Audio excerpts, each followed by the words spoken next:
नमस्कार, मैं हूं आलोक जोशी और आप देख रहे हैं आलोक अड्डा।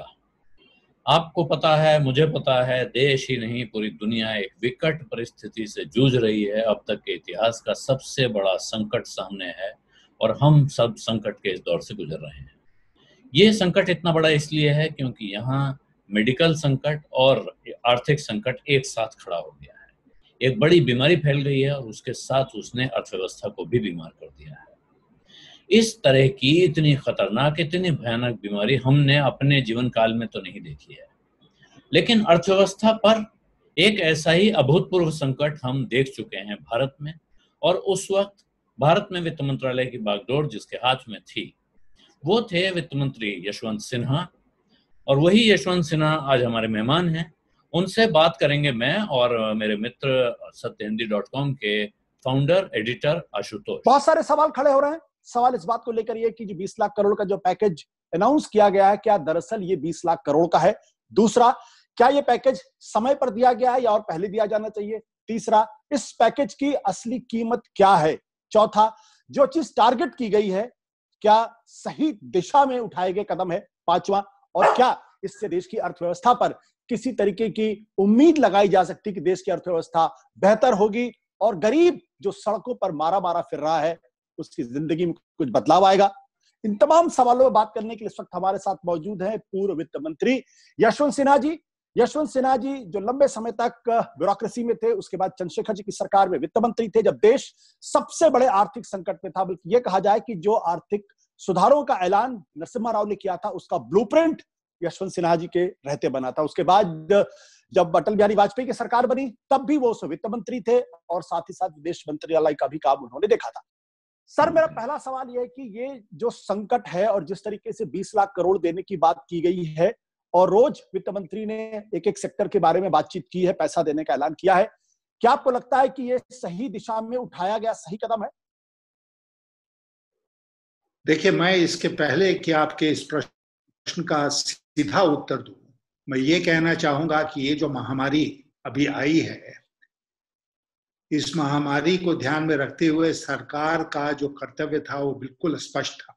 3 चीजें सरकार को करनी थी। नंबर 1, महामारी का नियंत्रण, कि कम से कम लोग इससे प्रभावित हो। नंबर 2, जो प्रभावित हो जाते हैं उनको मेडिकल हेल्प मिले, हॉस्पिटलाइजेशन हो और वो जल्दी ठीक हो। और तीसरा, कि लॉकडाउन के चलते जो डिसलोकेशन हुआ है उस डिसलोकेशन के साथ तात्कालिक प्रभाव के साथ डील किया जाए। अब डिसलोकेशन जो हुआ है उसका सबसे हृदय विदारक दृश्य जो आज हम लोगों को देखने को मिल रहा है वो मिल रहा है प्रवासी मजदूरों का। लेकिन मैं आपसे बताऊं कि जहां कैमरा नहीं पहुंच रहा है, कि जितने डेली वेज अर्नर्स हैं, चाहे अपने घरों में हो चाहे अपने प्रदेशों में हो, वो सारे के सारे आज भूख के लिए मरने को विवश हैं।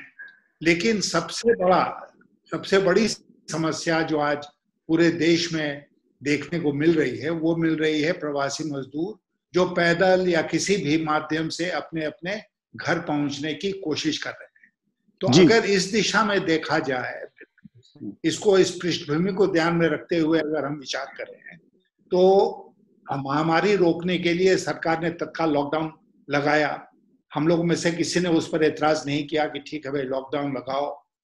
लॉकडाउन लगाने के बाद भी महामारी फैलती ही चली गई है। लेकिन सबसे बड़ी जो बात आज के दिन है वो ये है कि लोकेशन बहुत हुआ है। बहुत सारे लोग जिनकी नौकरी चली गई, जिनके पैसे खर्च हो गए, जो रोजी रोटी के लिए मोहताज हो गए, वो लोग अब अपने अपने घरों के लिए निकल पड़े हैं पैदल, साइकिल से जैसे। और इसलिए आज के दिन सरकार का सबसे पहला कर्तव्य था कि उन मजदूरों की वो चिंता करती। अब 20 लाख करोड़ रुपया हो, 21 लाख करोड़ रुपया हो, 3 साल में खर्च होगा, 5 साल में खर्च होगा, आर्थिक सुधार की दिशा क्या होगी, इन सब बातों पर बहस करने का समय आएगा। लेकिन आज समय है सबसे ज्यादा जरूरी बात करने का कि इन मजदूरों को जल्दी से जल्दी हम इनके घर कैसे पहुंचाएं। तो इसके लिए सिन्हा साहब, इसके लिए किया क्या? क्योंकि सरकार कह रही है कि हमने बहुत प्रयास किया। माफ कीजिए, आपको मैं बीच में टोकना इसलिए पड़ रहा है कि हमको समय, हमारे पास कम है, आपके पास समय कम है, हमारे पास तो पूरा दिन है। लेकिन सरकार कह रही है कि हमने सबसे पहले तो 2.25 लाख करोड़ रुपए का इंतजाम सबसे गरीब लोगों के लिए किया, हमने ट्रेनें चलवा दी, तो राज्य सरकारें उन ट्रेनों का इस्तेमाल नहीं कर रही हैं। तो जो लोग सड़क पर हैं, सबसे बड़ी समस्या आपने भी उन्हीं को कहा, वो है सबसे बड़ी समस्या। लाखों लोग इस समय बेहाल बेसहारा सड़क पर घूम रहे हैं। उनको इमीडिएट सॉल्यूशन, रिलीफ चाहिए। सॉल्यूशन तो जब मिलेगा मिलेगा, तुरंत सहायता चाहिए, मदद चाहिए। वो कैसे दी जा सकती है? और सरकार ये जो पंचवर्षीय योजना के अंदाज में पैकेज लाई है, ये कितना लाभ पहुंचा पाएगा? देखिए, इससे तो कोई लाभ नहीं मिल रहा है, तत्काल कोई लाभ नहीं मिल रहा है। आज भी आपने देखा कि मजदूरों को रोका जा रहा है राज्यों के बॉर्डर पर, पुलिस उनके ऊपर लाठियां बरसा रही हैं, और कहीं पर आपने देखा कि कोई सरकार की तरफ से उनको भोजन दिया जा रहा हो या उनको चावल दाल दिया जा रहा हो। मैंने तो ये दृश्य नहीं देखा। मेरा एक सुझाव है इसमें, जो मैं बहुत जिम्मेदारी के साथ देना चाहता हूँ, कि हमने अपने सेना का उपयोग किया कि वो जो हमारे फ्रंटलाइन कोरोना वॉरियर्स हैं उनके ऊपर वायुसेना फूल बरसाए, सब लोगों को सैल्यूट मारे, बहुत अच्छी बात थी। हमारे पास सेना है, सेना के संसाधन है, फिर सेंट्रल पैरामिलिट्री फोर्सेस हैं, उनके संसाधन है, फिर सिविलियन संसाधन है। हम चाहें तो, मेरा मानना है और मैं बहुत जिम्मेदारी के साथ इस बात को कह रहा हूं, कि 24 घंटे के भीतर हम सारे जितने मजदूर आज सड़क पर हैं उनको हम बसेस में, ट्रकों में बैठाकर उनके गंतव्य तक पहुंचा सकते हैं, पूरी डिग्निटी के साथ उनका मेडिकल कर सकते हैं, उनको खाने का दे सकते हैं और उनको घर पहुंचा देते हैं। तो ये क्यों नहीं सरकार करी? क्यों नहीं आर्मी को बुला रही है सरकार कि तुम आज इस परिस्थिति में हमारी मदद करो? सर, ये क्यों नहीं हो रहा? मेरा सवाल आपसे ये कि मोदी जी के बारे में माना जाता है कि बहुत ही एफिशिएंट है, और उन्होंने खुद इस बात का जिक्र किया कि गुजरात में जब कच्छ का भूकंप आया था उसके बाद उन्होंने कच्छ को नए सिरे से खड़ा कर दिया। हमेशा उनका जो ऑरा होता है, जो जिस तरीके से प्रोजेक्शन होता है, वो यही कहते हैं कि सुपर ह्यूमन है। तो ऐसे में जो बात आप कह रहे हैं कि 24 घंटे के अंदर संभव है, वो पिछले 54 दिनों के अंदर क्यों नहीं हो पा रहा, और आज भी नहीं लगता है कि उसका कोई रास्ता निकल रहा है?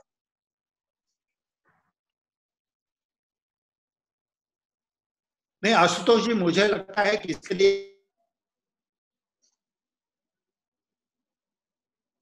एक पॉलिटिकल,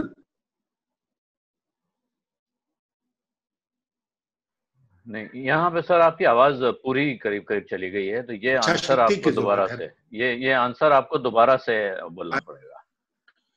अच्छा ठीक है, मैं ये कह रहा था कि मैं उम्मीद करता था कि जब वित्त मंत्री जी ने पहले दिन प्रेस कॉन्फ्रेंस शुरू किया तो पहले 2 शब्द उनके मुंह से जो निकलेंगे वो होंगे माइग्रेंट वर्कर्स।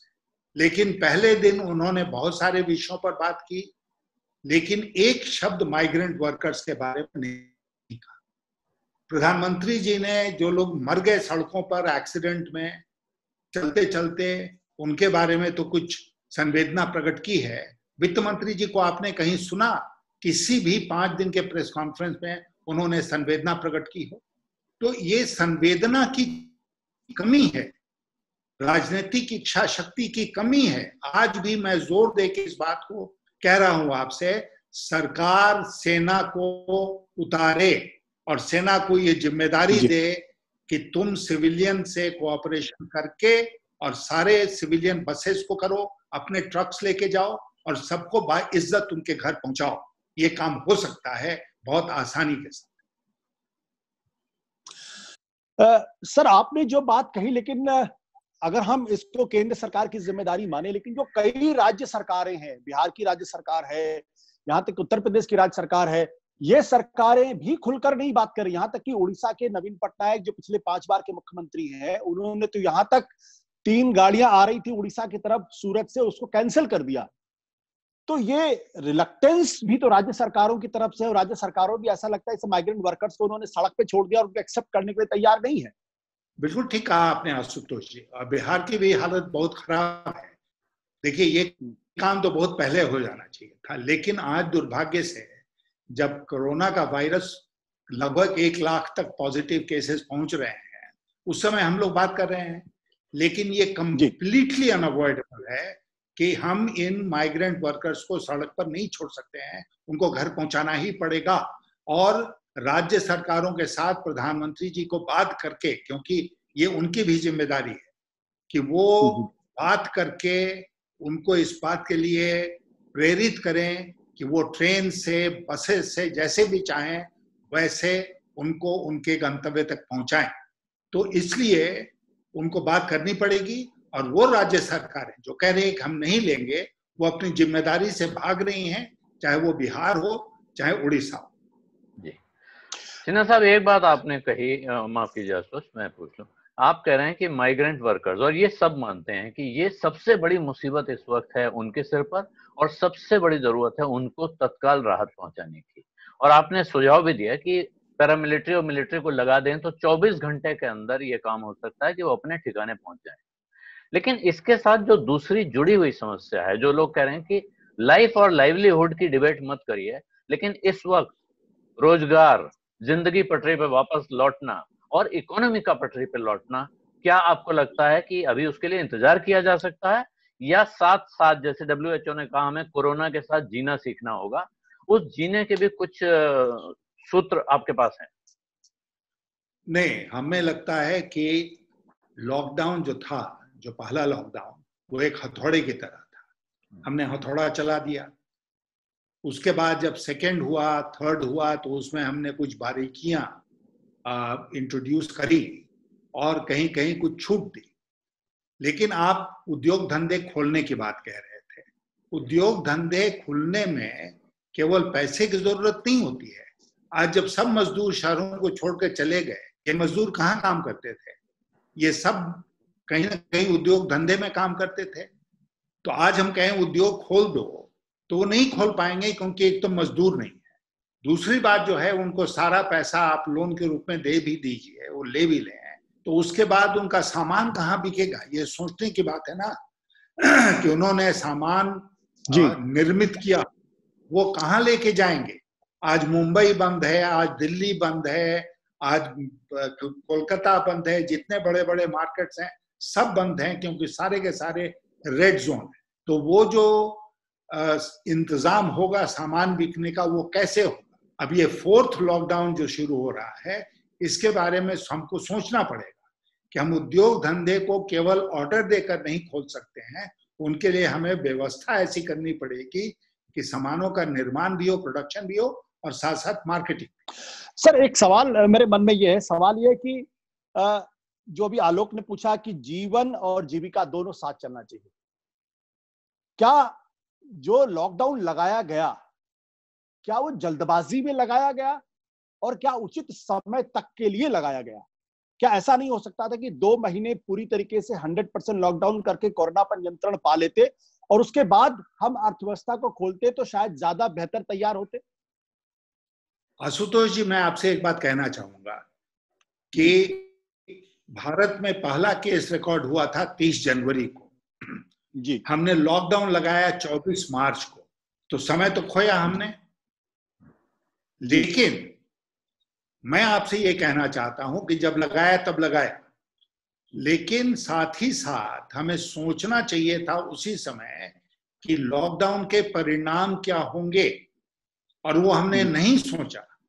और वही नहीं सोचने का नतीजा है कि आज हम ये दृश्य देख रहे हैं, और लाखों करोड़ों लोग, हमारे देशवासी, क्यों आज इस तरह मजबूर हैं, विवश हैं ये तकलीफ झेलने के लिए। मतलब वो क्या भारत देश का की नेकनामी हो रही है दुनिया में? क्या मजदूर सड़कों पर चल रहे हैं और हम उनको डंडे से पीट रहे हैं? वो एक्सीडेंट में मारे जा रहे हैं और हमारे पर सहानुभूति के 2 शब्द भी नहीं है, और हम चुपचाप खामोश होके, जैसा लग रहा है। और उसके बाद जले पर नमक छिड़कना तो ये है कि हम अंतरिक्ष की बात कर रहे हैं, हम हवाई जहाज की बात कर रहे हैं, हम बड़ी बड़ी बातें कर रहे हैं, लेकिन तत्काल उन मजदूरों के लिए कुछ नहीं कर रहे हैं। पर सर दुनिया में तो ये कहा जा रहा है कि दुनिया में मोदी जी की बड़ी तारीफ हो रही है कि जिस तरीके से उन्होंने कोरोना को हैंडल किया है। अमेरिका का उदाहरण दिया जा रहा है कि अमेरिका में तो हजारों लोग मर गए, हिंदुस्तान में तो अभी चंद हजार लोग ही मरे हैं और हिंदुस्तान एक मॉडल पेश किया। इस तरीके की बातें की जा रही। देखिए, मैं आपसे आशुतोष ये कहना चाहूंगा कि भारत में कोरोना के कितने पॉजिटिव केसेस हैं सचमुच में किसी को नहीं पता है। कई जानकार लोग हैं, एक्सपर्ट्स हैं, जिनका कहना यह है कि आज के दिन भी भारत में लाखों पॉजिटिव केसेस हैं, लेकिन जांच नहीं हो रही है, इसलिए पता नहीं चल रहा है। लेकिन वो जो भी हो, मैं आपसे एक दूसरी बात कहना चाहता हूं, ये है कि जिसके हाथ में मीडिया है वो कुछ भी प्रचारित कर सकता है। आज के दिन तो हम यही दृश्य देख रहे हैं कि मोदी जी विश्व के नेता बन गए। यहाँ पर हमारे यहाँ जो दृश्य है वो देखने को मिल रहा है, लेकिन विश्व के नेता बन गए। तो ये जो गोदी मीडिया है वो कुछ भी कह ले, उस पर विश्वास इसलिए नहीं होता है कि हम प्रत्यक्ष देख रहे हैं कि मजदूरों के साथ क्या व्यवहार या दुर्व्यवहार हो रहा है, किस परेशानी में वो, किस तकलीफ में आज वो जीने के लिए मजबूर है। जी, आप मीडिया की बात आपने की सना साहब, छोटा सा एक कमेंट चाहता हूँ। मतलब आपको क्या लगता है कि मीडिया इस हाल में है आज की तारीख में, जबकि इतना प्रचंड सोशल मीडिया इसी देश में चल रहा है, कि वो सच्चाई पे पर्दा डाल दे? नहीं, मैं मानता हूं कि लॉन्ग टर्म में सच्चाई पे पर्दा नहीं पड़ेगा, क्योंकि आप सब लोग हैं जो सोशल मीडिया के मार्फत सच्चाई को जनता तक पहुंचाने का प्रयास कर रहे हैं। लेकिन मैं कह रहा हूं कि ये एक प्रयास है ना, आज के दिन, आज ही के दिन नहीं, कई महीनों से, कई वर्षों से ये चला रहा है कि भाई सरकार के खिलाफ कुछ नहीं बोल सकते हो, नहीं तो उसके अंजाम भुगतने के लिए तैयार रहो। ये हमारे मीडिया के मित्रों ने कहा है, मुझे क्या पता, हमारे मीडिया के मित्र ही हमें बताते हैं कि भाई इस तरह हो रहा है। तो इसलिए जो जिसको मेन स्ट्रीम मीडिया कहते हैं वो कुछ भी दिखा दे, कुछ भी कह दे, लोगों के मन से वो दृश्य नहीं मिटेगा कि हमारे मजदूर सड़क पर चलने के लिए लाचार हैं, बेबस हैं, भूखे हैं, प्यासे हैं, मर रहे हैं, और उनके साथ हम कोई सहानुभूति भी नहीं दिखाते। जी सर, अब अगर अर्थव्यवस्था के बारे में बात करें तो ये जो 20 लाख करोड़ के जो पैकेज देने की बात की गई है, क्या ये आपको लगता है कि ये सफिशिएंट है? सफिशिएंट का और इनसफिशिएंट का सवाल नहीं है आशुतोष जी। ये एक मैं एक सवाल जोड़ दूं सर, मैं यहाँ पर एक छोटा सा इसी में एक सप्लीमेंट्री जोड़ दूं। ये 20 लाख, आज तो वित्त मंत्री ने हिसाब बता दिया, 20,97,000 करोड़ रुपए, जबकि उस हिसाब को मेरे जैसा आदमी भी जोड़ता है। आपसे इसलिए पूछना बनता है कि आपने तो उस कुर्सी पर बैठकर वो काम किए हैं और आपने एक बहुत विकट संकट के समय वित्त मंत्री की जिम्मेदारी निभाई थी। ये 20 लाख या 21 लाख करोड़ में से दरअसल खर्चा कितना है? क्योंकि उसमें तो 90% हिस्सा तो कर्जे दिख रहे हैं। देखिए, ऐसा है कि हमारा टोटल बजट जो 1 फरवरी को पेश किया गया था, वो टोटल एक्सपेंडिचर बजट था 30,42,000 करोड़ रुपए का, 30.42 लाख करोड़ ये था। अब 21 लाख करोड़ का ये नया पैकेज आ गया, तो दोनों मिला के अगर देखें तो हम 50 लाख के ऊपर चले गए। लेकिन आपने सही कहा, सही पकड़ा कि इसमें जो पहले के बहुत सारे खर्चे हैं उसको जोड़ दिया गया है। इसमें जो इसी बजट में प्रावधान किए गए थे उसका फ्रंट लोडिंग करके उसको कहा जा रहा है कि ये 20 लाख करोड़ का पार्ट हो गया। आरबीआई ने जो किया है, बैंकों ने जो किया है, उसको भी जोड़ के हम कह रहे हैं कि ये हो गया। और एक्सपर्ट्स का मानना है कि सरकार के खजाने से बहुत कम इसमें पैसा जा रहा है। शायद मैक्सिमम अगर होगा, पूरे पैकेज को हम उठा के देख लें तो 4 लाख करोड़ रुपया लगभग होगा। और अभी आपने देखा होगा कि भारत सरकार ने अपना जो बोरोइंग होता है साल भर का, उसको 4,20,000 करोड़ रुपए से बढ़ा दिया था। तो ये जो है कि इसमें से 2 लाख 4 लाख जो भी अमाउंट होगा, वही अमाउंट सरकार के बजट से जाएगा। बाकी सारा अमाउंट जो है वो बैंकों से होगा और कर्जे के रूप में उपलब्ध है। अब आपके ऊपर, हमारे ऊपर, बाकी लोगों के ऊपर है कि हम कर्जा लेकर अपनी देनदारी बढ़ाना चाहते हैं आज के दिन या नहीं बढ़ाना चाहते हैं। कर्जा लेने के लिए तो हम किसी को बाध्य नहीं कर सकते ना। तो इसलिए इसमें से सरकारी बजट में से जो आउटकम है वो नगण्य है, वो नाकाफी है और उससे बहुत ज्यादा हमें फायदा नहीं होने। सर क्या समझा जाए, क्या ये अगर कोई भी सरकार ये तो नहीं चाहेगी कि उसके देश के नागरिकों की हालत ठीक ना हो, कोई सरकार ये नहीं चाहेगी कि अर्थव्यवस्था बेहतर ना हो, तो 20 लाख करोड़ कह के अगर आप 4 लाख करोड़ के बारे में हिसाब बनता है, तो क्या ये समझ का फेर है, अप्रोच का फेर है, या दरअसल नियत में कहीं कोई खोट है? हो क्या रहा है दरअसल? अमेरिका अपनी जीडीपी का 10% देता है, जापान 21% देता है, वहां लोग सवाल नहीं खड़े कर रहे। यहाँ लोग सवाल खड़े कर रहे हैं कि आप जितना कह रहे हैं उसका 1/4 भी आप नहीं दे रहे हैं। प्रॉब्लम कहां पे, किस स्तर पे प्रॉब्लम है? नहीं, प्रॉब्लम ये है कि सरकार की नीयत साफ नहीं है। अगर सरकार की नीयत साफ होती तो सरकार कहती साफ तौर पर कि देखो हमने बजट से इतना पैसा उपलब्ध कराया इस काम के। देखिए, इसमें एक तो मैंने जैसा पहले कहा कि तात्कालिक कुछ समस्याएं हैं। अब आज अंतिम क्षण में अपने अंतिम प्रेस वार्ता में वित्त मंत्री महोदया ने कहा कि हम 40,000 करोड़ रुपया उपलब्ध करा रहे हैं मनरेगा के। पहले 60,000 करोड़ रुपए का प्रावधान था, अब हम 40,000 और उपलब्ध करा रहे हैं। ये जितने मजदूर वापस जाएंगे, अब पहले से जो मजदूर हैं उनको ग्रामीण क्षेत्र में कहाँ काम मिलेगा? मनरेगा के माध्यम से काम मिलेगा। तो जाहिर है कि उनको तत्काल अगर पैसा हम उनके जेब में पहुंचाना चाहते हैं तो मनरेगा का एलोकेशन हमको बढ़ाना पड़ेगा। और हमने अब जाके उसको बहुत कम, मैं मानता हूं, बढ़ाया है। मैं और इस बात को भी मैंने सुझाव दिया है पहले भी कि आपने 20 रुपए से डेली वेजेस बढ़ाया, 180 रुपए के बदले 182 रुपए के बदले आपने उसको 202 रुपए किया, 50 रुपए से क्यों नहीं बढ़ाया?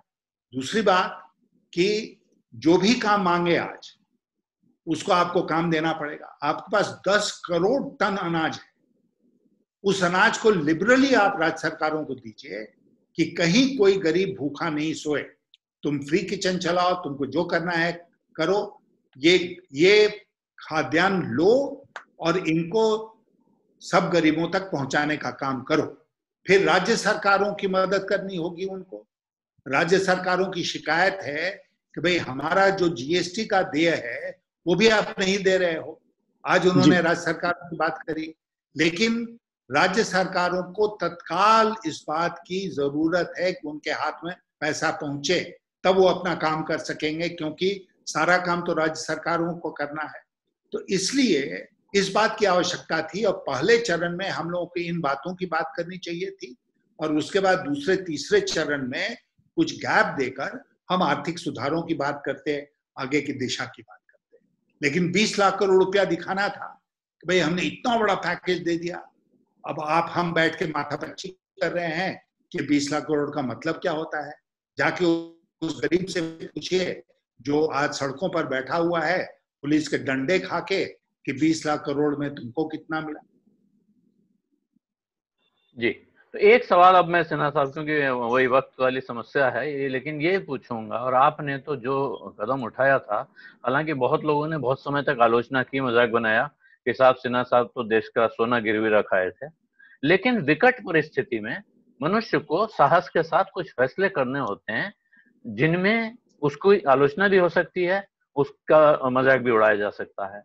इस वक्त सरकार जो कर रही है उसके पास क्या क्या ऑप्शन है?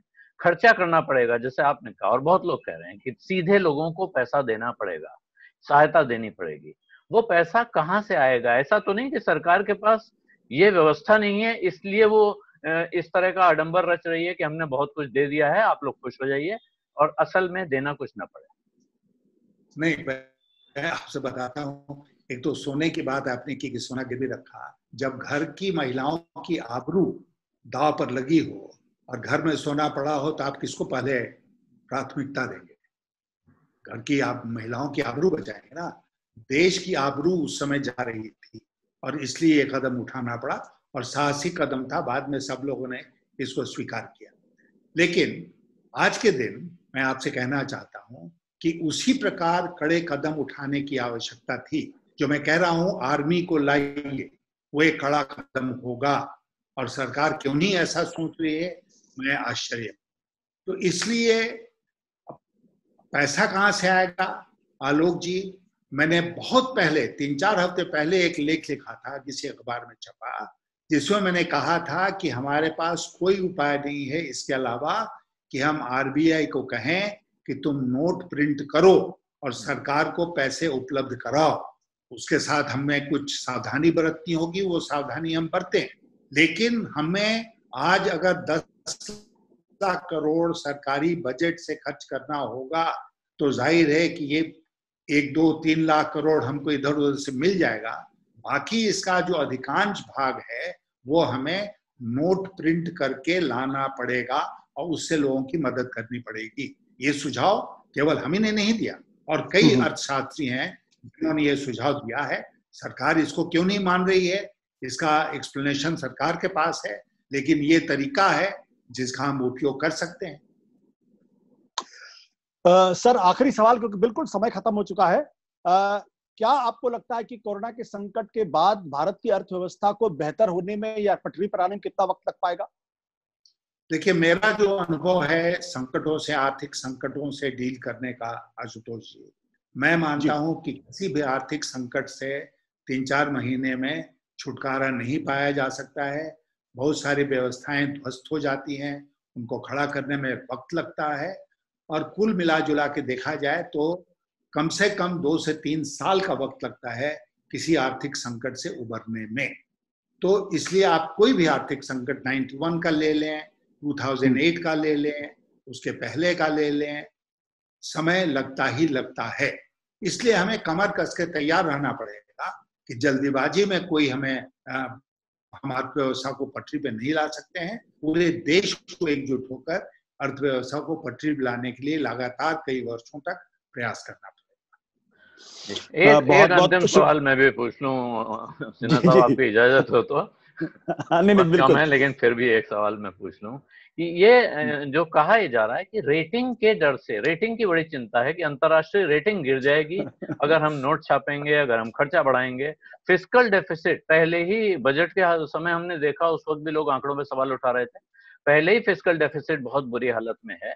अगर 10 लाख करोड़ रुपया नोट छाप के उसमें से मान लीजिए 8 लाख करोड़ के भी नोट छाप दिए जाएं और बांटा जाएगा, तो फिर बाकी फिस्कल पोजीशन कैसे मैनेज होगी? क्या उसकी चिंता करनी चाहिए या नहीं करनी चाहिए? आज के दिन नहीं करनी चाहिए। फिस्कल डेफिसिट के बारे में जो देश में कानून है वो मैंने लाया था आलोक, और मैं जिम्मेदारी के साथ कह रहा हूं कि आज उसकी चिंता करने की जरूरत नहीं है।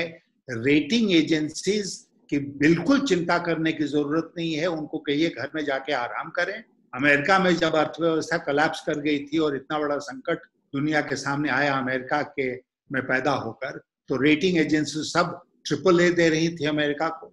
अमेरिका ने करोड़ों करोड़ डॉलर खर्च किया अपनी अर्थव्यवस्था को पटरी पर लाने के लिए, लेकिन रेटिंग एजेंसीज ने क्या किया? कुछ नहीं किया।